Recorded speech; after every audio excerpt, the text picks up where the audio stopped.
Hello all, it's Elliot aka Prawn Gaming, and welcome to another Tactica video on the Gloomspite Gitz for Warhammer Age of Sigmar. In the last video we looked at the effects of the bad moon and how it can be used on the battlefield. Today though, we're going to go through the command traits. Now, for those who are new, there is a difference between command traits and command abilities. Command abilities are put on certain heroes and unique heroes, and they can use them with the use of a command point, whilst command traits don't need a command point but can only be put on your general. Today we're going to go through all four tables and discuss which ones are good and which ones are in the middle and which ones are just bad. So as always, a like is always appreciated. Let's try and get to 5 likes. If you are new, please do subscribe. I promise I don't bite. And if you have any questions about, say, the army itself, please put it in the comments down below. I'd be happy to talk about it anytime. Let's talk about the first of the tables though. Okay, so the first table is called Blessings of the Bad Moon, and you can only use this series of command traits if your general is a loon boss. So it must have the loon boss keyword. The first of the 6 is called Cunning Plans, which says, at the start of the first battle round, you receive 1 additional command point. Now this can be good for a number of reasons. For one thing, it's an extra command point, so you can use it to, for instance, make a certain dice roll a 6, or you could just keep it and use it later in like a fight phase or something. The second command trait is called Fight Another Day, and this reads, each time this general attacks with its melee weapons, it can make a 2d6 inch move after all its attacks have been resolved. If it does so, it must finish the move more than 3 inches away from enemy units. How can this be put into a situation? Say for instance you have a loon boss that's quite low on wounds. The enemy's quite tough, but you manage to wound it somewhat. You could use this command trait, roll 2d6, and then try and get away from it, so you can then try and heal up later. Now the third of all these command traits is called Sneaky Stabber. You can re-roll wound rolls for attacks made with melee weapons by this general. Pretty self-explanatory really, just re-roll your wound rolls. This can be pretty good because most of the attacks here will hit on things like 4s, unless you're taking a Mangler Squig, in which case it's going to be 3s and 2s. Now, yes, you just saw it shows the first 3. I'm doing it in groups of 3 as I think it's easier.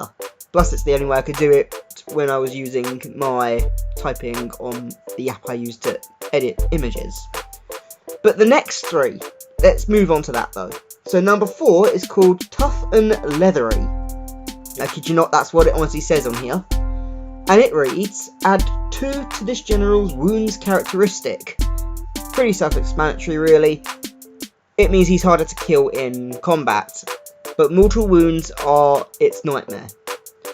Number 5 though is called Dead Shouty, and it reads, once per battle round, this general can use a command ability on their war scroll without a command point being spent. So say for instance, you want to keep a command point for rerolling a certain die, you could just use this command trait to actually, well, use your command ability really. So it does have some synergies with a command ability of your choice, whether it be the Mangler Squigs or the loon bosses, it doesn't matter. And then finally, for this table, number 6, the Clammy Hand. Sounds disgusting, I know. It reads as follows.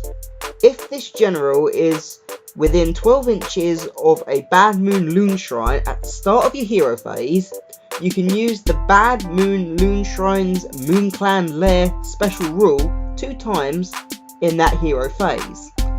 Now I'm going to go over the Loon Shrine in another video, but in short, with this particular scenery rule, once per turn, at the end of the turn, you could actually bring back your own units, providing they've got the keyword Moonclan Grot.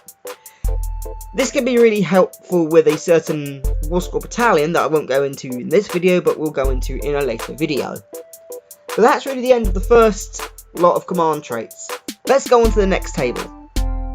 Okay, so the next table is called Gifts of the Gloomspite, and you can only use these command traits for a hero that's got the Moonclan Wizard keyword.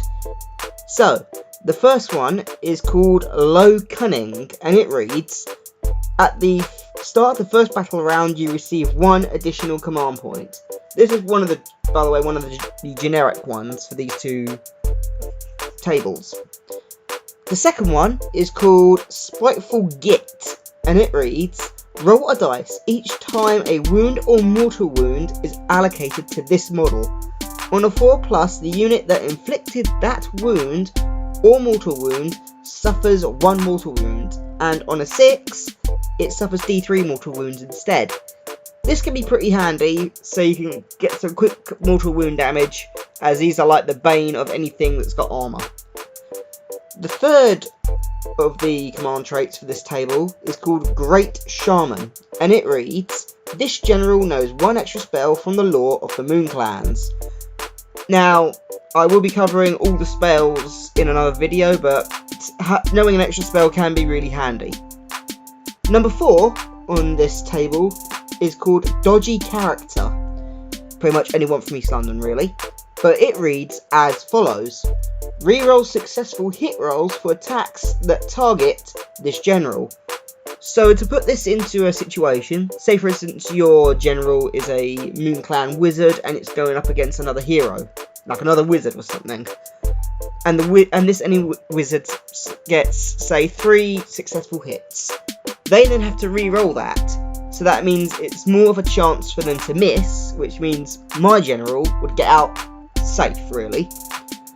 Number 5 on this table, though, is called Boss Shaman, and it reads, this general has the I'm the boss, now stab 'em good command ability from the Loon Boss War Scroll. Now, I will go over that in a future video, but having a command ability for something that hasn't got one can be really good, because it gives them a bit more extra synergy with some of the units on the battlefield. And finally for this table is number 6, Loon Touched. Yeah, I know they've got some great names in here. And it reads, add 2 to casting rolls for this general when they are affected by the light of the bad moon instead of 1. So in the previous video we talked about how if a friendly wizard is affected by the light of the bad moon, it gets a +1 to cast. Well, if your general is a Moonclan Wizard keyworded model, and it's affected by the light of the bad moon, and it has Loon Touched as its command trait, it means they get to add 2 to the command roll, which means on a hypothetical battlefield, with all the variables added in, you get like a +6 or maybe even a +7 to casting any spell, which is insane. Let's talk about the next table though, known as Mark of the Spider God's Favour. Okay, so let's talk about the next table, known as Mark of the Spider God's Favour. Traits can only be taken by a Scuttle Boss keyworded miniature. Let's talk about the first command trait, known as Monstrous Mount, which is a really good one by the way. And it reads, double the number of mortal wounds that are inflicted by this general's Spider Venom ability. Pretty self-explanatory, and I will be going through the Spider Venom ability in a later video, specifically the Scuttle Boss one, so therefore you'll get a full explanation of what that means. But in short, you roll a dice, and on a 6, that particular model that has the Spider Venom ability gets to cause a mortal wound without needing to roll on the to wound rolls. That's really good, because that means you get more wounds out, which means stubborn infantry that have, say, good armour, just bypasses straight through. The second trait is called Masterful Spider Rider, and it reads, add 4 inches to this general's move characteristic. Pretty self-explanatory, it just allows them to get faster at the battlefield. Number 3, and I do apologise if I butchered the name, but unlating battle cry. I think that's how you pronounce it. It will show it on screen, so you can say it for yourselves if you want to. I'm pretty bad at saying stuff like this, by the way. But it reads, subtract 1 from the bravery characteristic of enemy units while they are within 9 inches of this general. That can be good for a number of reasons. Maybe not as good as the first one, but still can be good. Okay then, so let's talk about the next one, known as Tough and Leathery. It's the same as the Blessing of the Moon, it's just gives you 2 extra wounds to your general's wound characteristic. Number 5 is the same as the same one from the Blessings of the Bad Moon, Dead Shouty, so it allows you to use a command ability without needing to use a command point. And finally we have Creeping Assault, which reads, enemy units do not receive the benefit of cover against attacks made by friendly Spiderfang units while the friendly unit is wholly within 12 inches of this general. This can be good for a number of reasons, because some units with spells, like spells that give them the ability to have cover, will be a pain in the rear to route out of like objectives, so for the ability to not receive the benefit of cover can be huge. But that's the end of that table. We have one more table, and that is Fortuitous Trogboss traits. Okay, so the last of these command traits is only for Troggoth heroes. So if it's got the Troggoth keyword and is your general, you can take one of these command traits. The first one, Tough as Rocks, is just really the same as Tough and Leathery. It gives you a +2 to your general's wound characteristic. Number 2 on this is called Alpha Trog, which reads, Troggoth units affected by this general's Reassuring Presence ability add 2 to their bravery characteristic instead of 1. This can be handy so that they do not flee as much, which means models won't die when they flee, because that's what happens in Age of Sigmar. Number 3 is called Loonskin, and it reads, this general counts as being affected by the Light of the Bad Moon wherever it is located, until it is removed when it reaches the opposite edge of the battlefield. So that means the Light of the Bad Moon could be on the opponent's side of the table, and your Trogboss general can still use its ability when it's under the Light of the Bad Moon, which is actually really good. Number 4 though is called Pulverizing Grip, and it reads, when you use this general's Crushing Grip ability, you can reroll the dice that determines if the target is slain. This can be handy so that you can get some instant kills, mainly on heroes though. Number 5 is called Mighty Blow, and it reads, you can reroll the dice that determines the damage characteristic of this general's Boulder Club. Now, I will go into details about the Troggoth heroes and Troggoth units, but that I can see as a plus side and a negative, because you can roll low, you can roll high, you can roll just somewhere in the middle. But let's get to the last of these command traits, and it's called Realmstone Studded Hide. Ugh, that sounds quite tough to go through.